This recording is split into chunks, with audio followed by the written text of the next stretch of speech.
Okay, so question 55, they're asking to that f of x is e to the x, right? And they say on the same diagram, sketch the graphs of f of x and then 2f of x minus 3. Now, you need to know what e to the x looks like, okay? So, this is something you just need to remember for the exam. And e to the x, remember, is the inverse function of ln x. So, it's like ln x reflected in the line y equals x. And it looks a little bit like this, right? So basically, it goes to minus infinity, okay? So the x-axis acts as like an asymptote, and it starts to rise then, and it shoots off to infinity quite quickly, right?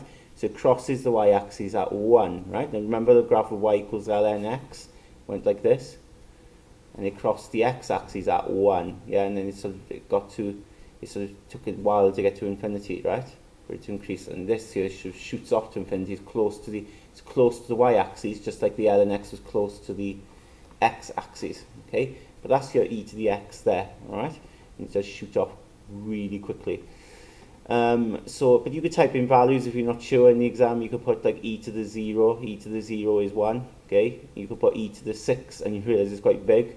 You could put e to the negatives, and it comes out close to 0. Right, so you've got an idea then what it should be like. So that is y equals f of x there, right? Now, it does say on the same diagram, then sketch 2f of x minus 3. But I'm going to take my time on this, right? I'm not going to just try and do it straight away. I'm going to do one graph at a time to see what's going on. So 2f of x minus 3. Well, first of all, you deal with inside the bracket. Well, there's nothing changed there. So then you go outside, and then you deal with the 2 there. So you're actually multiplying f of x by 2. You're multiplying the y values by 2.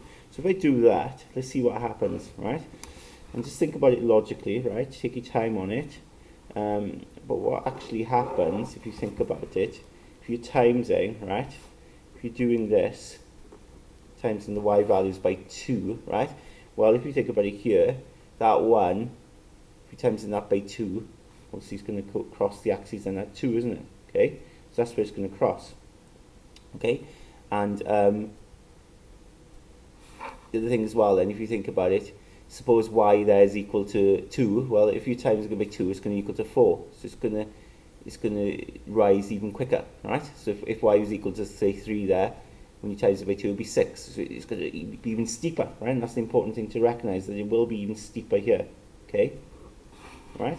And then the key thing is then, well, what happens here, right? This is interesting. If you think about it logically, what happens here? Does this sort of go up? Does this actually double up?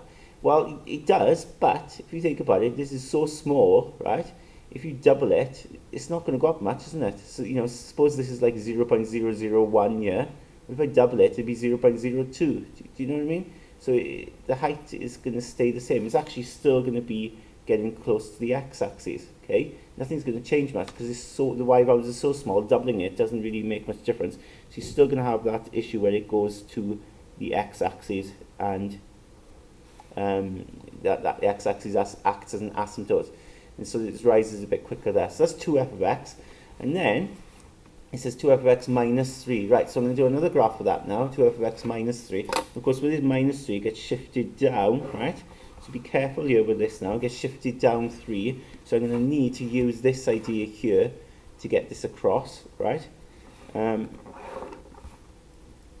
Okay, so if it gets shifted down 3, well, if you think about it, it's crossing 2 there. So when I'm doing 2 of f of x minus 3, shifted down 3, that would end up then, take that down 3, you end up at minus 1, won't we? Okay, minus 1. Right? That will still rise quite quickly then, right? So you still got to have that idea where it rises really quickly, right? Then the key is, what sort of happens to it here? What happens to it here? Well, this is still going to drift off to minus infinity, and if you think about it here, this asymptote here, the x-axis, is sort of like 2 values below 2, isn't it? If it's going down 2, and you've got to do the same thing here, so it's going to go down 2. So my asymptote is going to be at minus 3, okay? So minus 3, and I'm going to need to draw an asymptote. It's really important you do that, right? Dotted line, broken line.